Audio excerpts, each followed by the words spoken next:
10 horas e 21 minutos, 10 e 21, estamos em imagens live lá em GZH no nosso YouTube, eu e Paulo Germano, já com os nossos convidados no estúdio e a participação do ouvinte, a timeline do ouvinte para Stock Center, preço baixo com um toque a mais, e Conag, mês das construtoras Conag, as melhores oportunidades do mercado e de alto padrão, 10 e 21.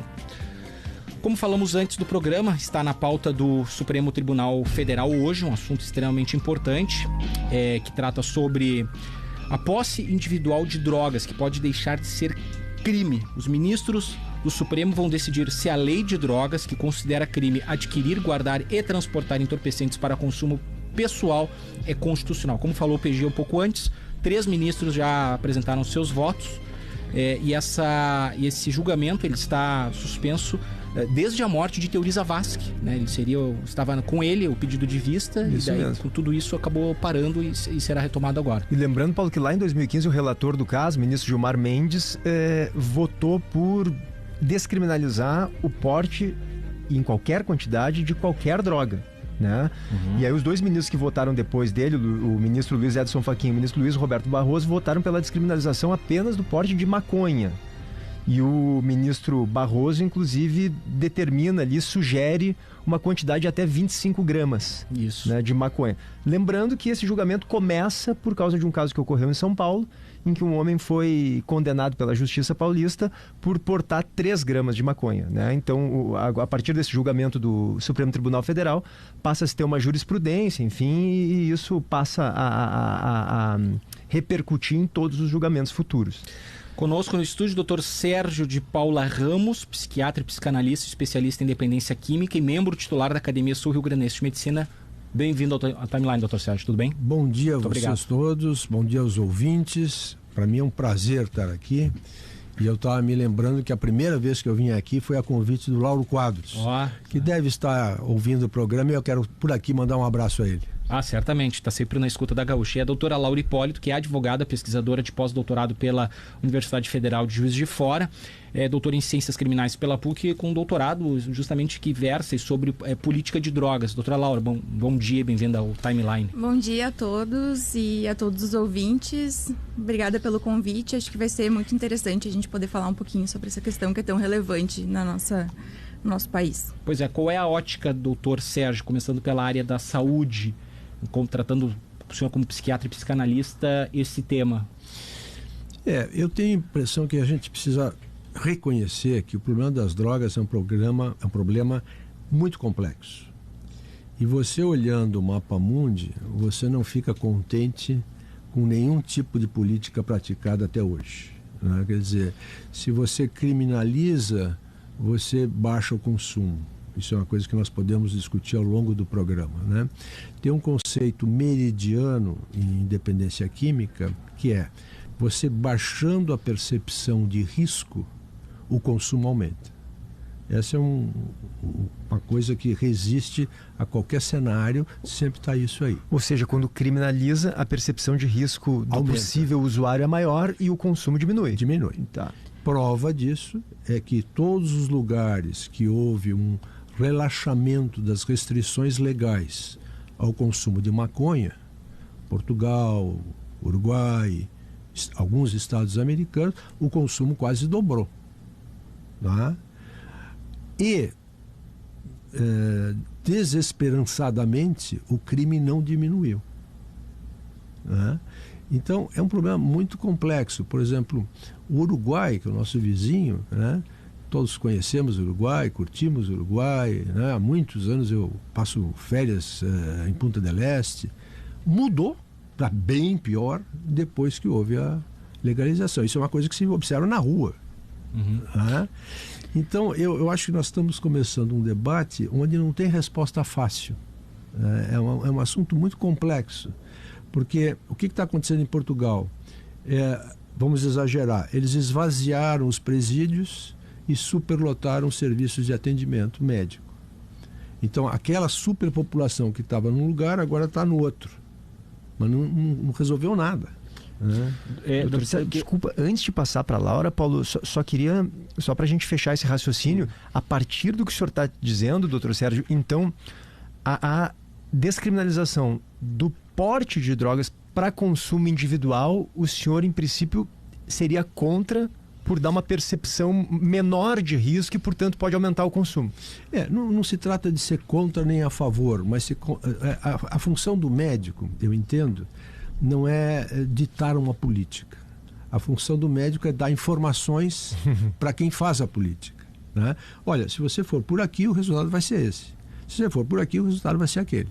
Então, assim, o que é inexorável é esta informação, testada em todos os lugares do mundo. Se você diminuir a percepção de risco, você aumenta o consumo. Liberando o porte para uma pessoa, você vai aumentar o consumo. Por outro lado, é justo que um usuário seja considerado um criminoso? Não é justo. Porque não é um assunto de crime, é um assunto, eventualmente, de uma doença. E ninguém é criminoso por ter um sintoma. Então, veja a complexidade do assunto, né? Doutora Laure, e a visão jurídica sobre a matéria de hoje? Qual é a sua opinião? Eu tenho uma visão jurídica e tenho também a visão da segurança pública, né? E das políticas públicas e da elaboração das políticas públicas. Acho que a gente pode concordar, e todo mundo da academia, eu estou estudando esse tema há mais de 10 anos, e as pessoas que eu leio, que trabalham com isso há décadas, já existe todos concordam, né, que a criminalização, ela é totalmente ineficiente para tratar a questão das drogas. Ela, além de criminalizar o usuário e fazer com que esse usuário tenha mais resistência e mais dificuldade para procurar uma ajuda, seja em questão de saúde, né, ela também faz com que esse usuário seja inserido no sistema de justiça criminal. E eu acompanhando a fala do doutor, eu tenho alguns dados sobre Portugal que vão num sentido um pouquinho diferente, assim, que no início até foi previsto lá, porque Portugal foi o primeiro país do mundo a descriminalizar o uso de todas as drogas, e decidiu isso a partir de um programa de governo, né, que decidiu adotar uma política pública multidisciplinar para tratar da questão que era considerada naquele período a questão mais problemática a partir da perspectiva dos cidadãos, né? Isso no ano 1999 para o ano 2000. E Portugal é hoje usado como um exemplo de descriminalização que funcionou, né? Então, o que Portugal fez? Colocou parâmetros para diferenciar o usuário de traficante e descriminalizou o uso de todas as drogas. E em relação a Portugal, não sei se é o que subsidiou o voto do ministro Barroso, mas a estratégia lá é o critério de posse de até 25 gramas de cannabis e o cultivo de até 6 plantas fêmeas, no caso da maconha. Portugal determinou quantidades para todas as drogas. Todas as drogas. Para todos, porque eles descriminalizaram todas as drogas. No problema, no período, eles tinham um problema muito grande com heroína. E o consumo extremamente problemático de heroína e pessoas que morriam de overdoses acidentais corriqueiramente, assim. Então, era um problema muito visível, as pessoas nas ruas e tal. Então, o governo se propôs justamente, e foi o primeiro país que se propôs nessa escala a descriminalizar as drogas. E hoje é visto como um exemplo quando se pensa sobre a descriminalização. E o Brasil está maduro, doutora Laura, para... Chegou o momento de realmente enfrentar essa questão e digamos assim, vamos supor que a gente avance também para outras drogas, principalmente. Claro. O Brasil não só está maduro, como é necessário que essa mudança aconteça, de descriminalizar o usuário. Porque a gente já sabe, como o doutor falou também, criminalizar o usuário não é uma abordagem correta e, além de tudo, ela é ineficiente. Ela não faz com que esse usuário reveja seu comportamento ou pare, enfim, de ter contato com essas substâncias. O que faz é justamente que ele tenha uma relação ainda mais problemática com a droga. E é importante a gente falar que a nossa atual lei de drogas teve um estudo internacional que foi publicado no ano de 2021, que analisou 30 países, a política de droga de 30 países, e a do Brasil foi considerada a pior desses 30. Teve a pior nota, assim. Então... Deixa eu meter minha colher aí. Eu acho que realmente Portugal é um bom exemplo. E a doutora Laura falou tudo que são fatos observáveis em Portugal. No entanto, para voltar à questão inicial, o consumo de maconha, por exemplo, populacional, evoluiu de 9% para 15%. Então, a política de criminalizar o usuário fracassou. Mas a política de descriminalizar o usuário também fracassou. E mais, abriu terreno, porque O que você assiste no mundo hoje é uma tentativa pesada da indústria de baixar a percepção de risco sobre a maconha. Quer dizer, a maconha é um negócio que gera bilhões de dólares por ano, não é? E em todos os lugares o que a indústria tenta fazer é o seguinte: primeiro baixa a percepção de risco. Como? Descriminaliza o porte, depois vem com a balela da maconha medicinal, depois então maconha recreativa e no fim estamos vendendo maconha para todo mundo. Quer dizer, esse é um problema que você está mal dos dois lados. Se você criminaliza, é essa desgraceira que a gente vê. Se você descriminaliza, é outra desgraceira, porque o consumo de drogas vai aumentar e vão pegar, justapor o que aconteceu em Portugal, que tem uma cultura europeia bem distinta da brasileira, e vão pegar com o Uruguai, que tem uma cultura mais próxima da nossa, ainda que igualmente distinta, né? Quer dizer, a criminalidade no Uruguai duplicou, triplicou. Eu até, essa questão do Uruguai, eu posso falar com propriedade, porque o meu mestrado foi justamente um estudo sobre o modelo uruguaio de regulação do mercado da maconha. E eu fui para lá e, claro, o meu estudo acabou em 2018, mas eu continuei acompanhando né, o progresso da implementação da política pública. E em 2019 começaram a sair várias notícias falando que houve um aumento dos homicídios no país e tentando relacionar isso ao mercado da maconha. E o que aconteceu lá, teve um estudo bem grande que foi publicado no ano de 2021, foi que houve justamente a grande parte da população aderiu ao programa do Estado de legalização e começou a acessar a droga pela via legal. E isso criou um afunilamento do mercado informal, né, do narcotráfico, e isso iniciou uma série de disputas no narcotráfico pelo monopólio da venda da droga. Mas isso acho que é importante a gente falar que hoje a gente está discutindo a descriminalização. Essa questão isso trata da regulação, que é outra coisa. Doutora Laura, eu acho importante a gente deixar de maneira bastante clara, inclusive vocês explicando para o nosso ouvinte sobre a diferença, né, do que a gente está tratando hoje da situação do Uruguai, por exemplo, ou de Portugal. Isso, são coisas distintas. São né? coisas distintas. Então, acho que a gente pode ficar na questão da descriminalização. E quando a gente pensa, PG, na questão da descriminalização a nível até aqui América Latina, o Brasil está muito atrasado. Porque países como... Eu queria que a senhora explicasse o que é a descriminalização, então, né? A diferença para o que ocorre, por exemplo, no Uruguai, onde a venda é liberada. É aqui importante falar para os usuários que a descriminalização, o tráfico de drogas, a venda da substância ilícita segue existindo. Isso o que não vai mudar. Não tem impacto nisso. A conduta de tráfico, ela continua existindo e vai continuar tendo uma punição que aqui no Brasil é bem alta para isso. O que vai mudar a partir da descriminalização é que os usuários não vão mais poder não vai se dar mais uma resposta pela via criminal para o usuário. A resposta vai ser pela via administrativa, vai ser como multa de trânsito, vão ser sanções administrativas e não penais. Mas as sanções, elas vão existir também. Né? E a grande questão... Sim, importante isso, não é liberado fumar maconha. Não fica liberado é hoje, porque não se tem nenhum controle, não se tem... Mas, doutora, uma curiosidade minha, eu faço uma pergunta que a senhora é da área e eu não sou. Né? No Brasil, hoje, existe alguma pessoa presa por ser usuário de maconha?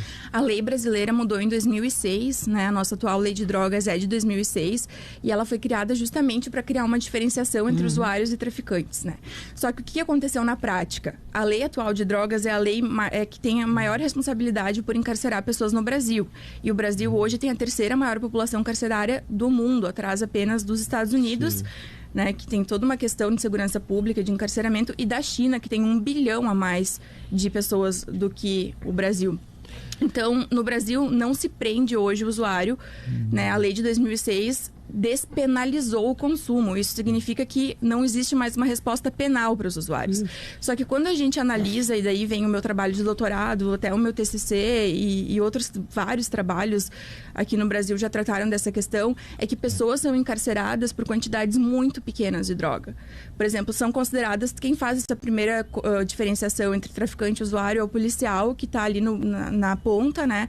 E que vai abordar a pessoa e vai decidir ali se é usuário ou traficante. Hoje não existe algo não que existe, na lei até tantos gramas é usuário. Não existe critérios quantitativos de diferenciação. Então, eu analisei agora no meu doutorado quase 500 acórdãos de apelação e eu percebi que tinha pessoas que foram consideradas traficantes com 1 grama de crack, com 3 gramas de maconha, com 5 gramas de cocaína. Dificilmente seria um traficante. Dificilmente. E se for... Não, mais devagar, né? Tem a figura do popularmente chamado de vaposeiro, né? Ah, sim, o aviãozinho. Existem pequenos traficantes. Se você... eu não estou defendendo, perfeito, vejam bem, a continuidade da criminalização. Não é essa a minha posição. Eu só estou apenas informando o que pode acontecer, né?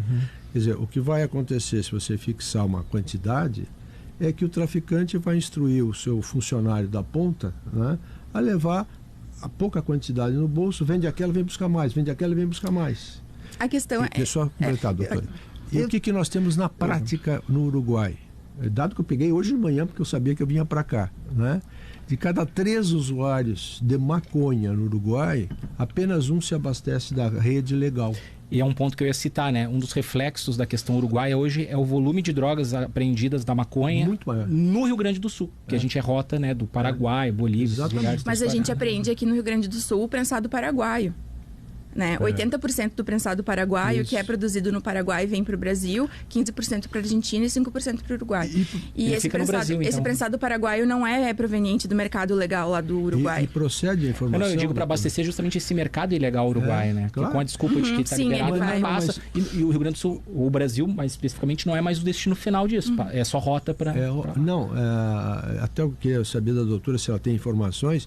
Porque o que a gente percebe na imprensa leiga é que as facções brasileiras, com esta situação uruguaia, se infiltrou no Uruguai. Eu não tenho informações sobre isso. E aí a violência lá aumentou. Doutor Sérgio, desculpa, tem um ponto que eu não gostaria que a gente passasse muito tempo sem abordar, porque o senhor mencionou aqui, muitos ouvintes se manifestaram, que o senhor disse, depois vem a balela da maconha medicinal. Sim. Muitos ouvintes estão se manifestando aqui dizendo que tem situações em que... acho que usar o termo maconha nesse caso é errado, mas a cannabis, né, ela pode ser efetiva. Eu acho que errado são as duas palavras. Explica pra gente o que o senhor quis dizer com a balela da maconha medicinal. Eu acho errado usar maconha, teria que se usar cannabis, e acho errado usar medicinal, né? Pelo seguinte, porque essa terminologia veio da indústria, não veio da medicina, né? Na carona do tentar baixar a percepção de risco, né? Existem muitos trabalhos, existem bibliotecas atuais sobre a eficácia das substâncias que advêm ou que têm na planta da cannabis, né? De concreto, primeiro, não se tem nenhuma indicação médica para o THC, que é a parte da planta que dá o barato. Sim, a substância psicoativa mesmo. Psicoativa e que dá o barato. Então, estamos falando de CBD, quer dizer, é um produto que está lá na maconha, mas que não é o princípio que dá o barato. Primeira coisa. Canabidiol. Canabidiol, exatamente. O canabidiol, testado em estudos qualificados em vários lugares do mundo e consistente, ele realmente não existe mais dúvida que é eficaz em 2 patologias, que é a epilepsia maligna da infância e a esclerose múltipla, que são, felizmente, 2 patologias muito raras. Tá? E mesmo assim, por exemplo, a epilepsia maligna da infância, a criança pode ter 20, 30, 40 convulsões por dia. E usando um determinado produto à base de CBD, passa a ter 10, 15. Não é uma coisa milagrosa, mas sim, diminui e é importante. Agora, se você pegar os usuários, as pessoas que são portadores dessa doença, não tenho de cabeça o dado, mas não chega a 1% da população brasileira. Então, seria muito a favor de criar uma legislação que atendesse esse tipo de necessidade. Agora, para muitas outras coisas, depressão, autismo, enfim, uma infinidade. Segundo a indústria, a cannabis, a tal da maconha medicinal, vai virar um IP roxo. Vocês são muito jovens, não lembro da época do IP roxo. O IP roxo era sugerido pelo conhecimento popular para tudo quanto fosse mal, né? E não funciona. E quando na Califórnia se liberou entre aspas, maconha medicinal, foi a maior epidemia mundial de lombalgia em jovens. Não sei se você sabe disso. Não, por quê? Porque tinha lá as barracas dos assim chamados na época médicos do verde. Eu vi isso com meus olhos. Eram barraquinhas onde o adolescente, o jovem entrava lá e dizia que estava com dor nas costas, pelo preço de $50. E aí ele saía com uma prescrição de maconha medicinal. Mas, são 10h41, nós estamos aqui só para quem está eventualmente ligando o rádio agora. Dr. Sérgio de Paula Ramos, psiquiatra e psicanalista, membro titular da Academia Sul-Rio-Grandense de Medicina, e a doutora Laura Hipólito, que é advogada, pesquisadora e doutora em Ciências Criminais pela PUC, né? Falando sobre política de drogas. Outro aspecto, Paulo, que alguns ouvintes levantam aqui, e eu acho triste que a gente ainda precisa explicar isso, mas precisa. Me parece que isso infantiliza um pouco a discussão, mas alguns ouvintes dizendo que estão fazendo apologia da maconha, né? Então a gente não pode conversar sobre isso, que falou sobre isso, parece que está dizendo assim, fumar maconha não faz mal. Ao contrário, o doutor Sérgio aqui está dizendo justamente, e me parece ser uma pessoa que enxerga muitos males na maconha, mas entende que criminalizar o usuário talvez não seja o caminho, porque é injusto alguém que é doente, né, responder como criminoso. Pelo que eu entendi, doutor Sérgio, me corrija se eu estiver errado. Absolutamente certo. Há 50 anos eu trabalho tentando ajudar pessoas a sair da dependência de maconha e todas as outras drogas. Eu queria que a doutora Laura desse o seu ponto de vista também em relação a isso, doutora Laura, por favor, sobre o consumo da maconha. A gente não está defendendo que se consuma. Claro. Né? Não, eu acho, PG, isso que tu falou sobre essa infantilização é muito importante a gente levantar essa questão, porque muita gente vê o tema de política de drogas como um tema tabu que não pode ser conversado, e eu sempre defendo o oposto. Eu acho que a gente tem que falar sobre isso, a gente tem que debater, porque é algo que faz parte da nossa realidade, então tem que ser discutido. Né? E eu acredito que essa questão de falar que se faz uma apologia às drogas quando se fala sobre o tema é uma visão muito rasa sobre toda a questão e toda a problematização.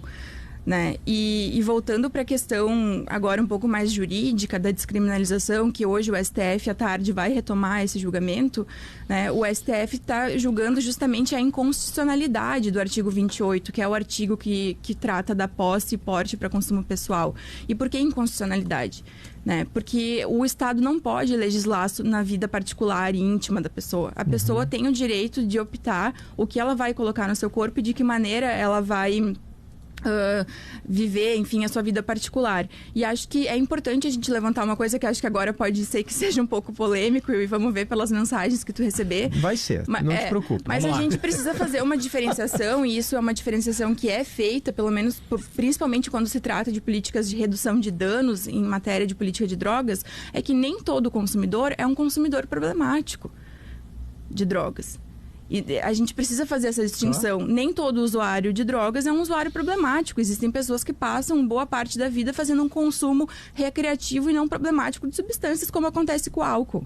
Né? Enquanto a gente estava falando sobre essa questão de controle e descriminalização, me veio algo na cabeça que eu acho que a gente pode falar, que é justamente a descriminalização vai tirar a abordagem criminal, né, do problema do uso de drogas e vai tentar levar para a via administrativa.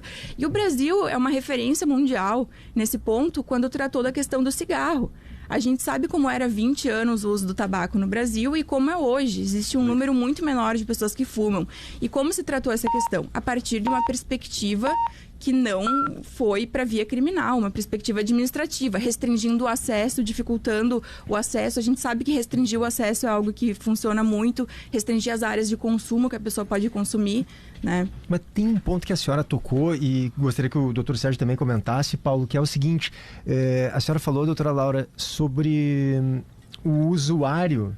Agora perdi o fio da meada aqui, tá? Desculpa. Mas eu posso... déficit de atenção, é só déficit de atenção. Uso droga lícita para isso. Uma notícia é o seguinte, né? Déficit de atenção não se trata com droga, se trata com medicação. Exatamente. Mas eu tenho a pergunta, o senhor falava lá no início, na sua introdução e na primeira parte da resposta lá, sobre o impacto na área da saúde. Qual é a experiência desses países? O que significa isso?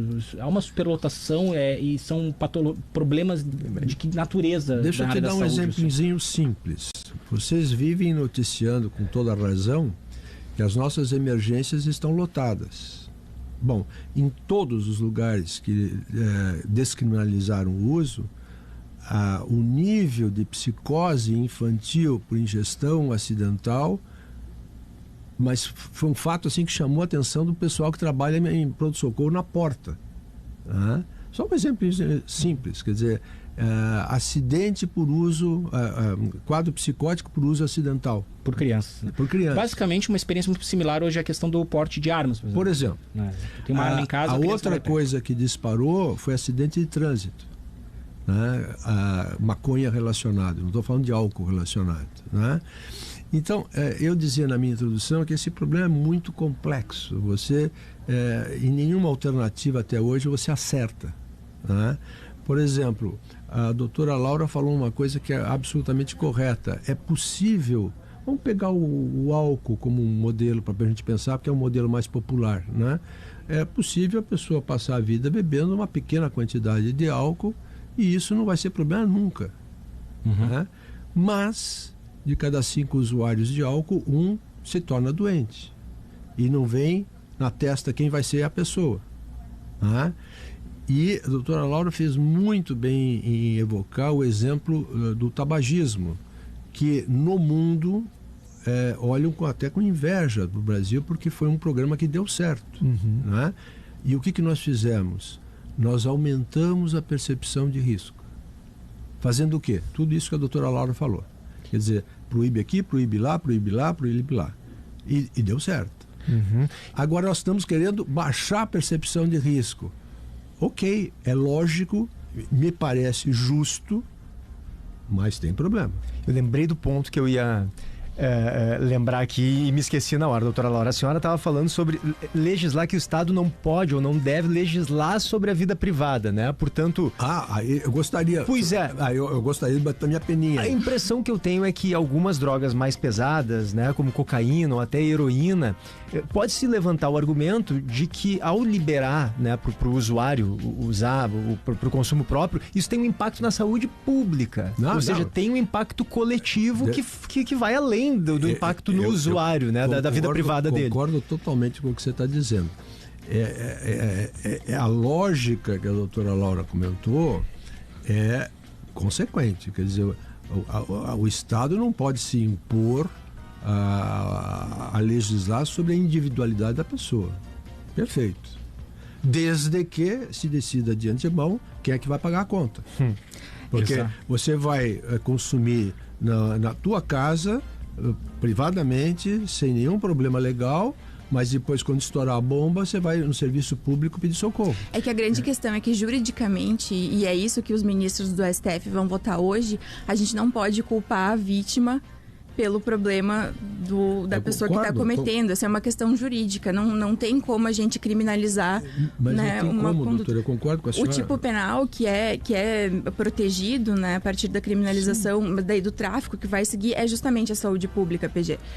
Né? E, doutora, nós estamos estourando o horário, um debate que tem assunto, um pano para manga, para uma tarde inteira de discussão. Né?